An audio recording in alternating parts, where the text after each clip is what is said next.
So speaking of going from discussion to action, you just came from COP28, where world leaders and activists convened to discuss these issues, but also make commitments to move the needle forward on this issue. For those who are not familiar with COP, can you describe what it is? Well, the COP is the coming together of 198 countries, virtually every country in the world. And it is to make decisions, it is to find those solutions and those actions that need to be taken by everyone collectively to address climate change, to bring emissions down. We need to halve emissions by 2030. We need to get to net zero by 2050. And we have to ensure that global temperature rise does not exceed that magic number of 1.5 degrees by the end of the century.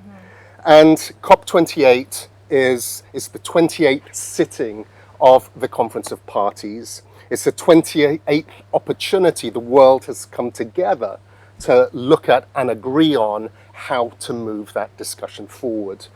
And as challenging as it is, as complex as it is, as irrelevant as it actually may seem to some, progress was made, significant progress was made in terms of moving the principles forward.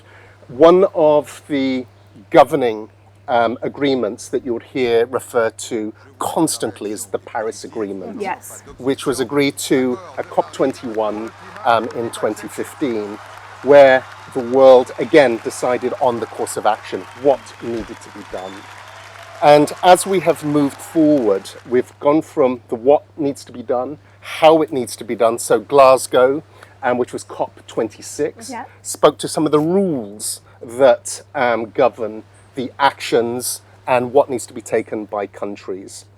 And the last two COPs, COP27 last year in Sharm el-Sheikh, the year before last in Sharm el-Sheikh, and then the last COP in Dubai, agreed to what implementation actions are required. So how do we turn all of these words into action?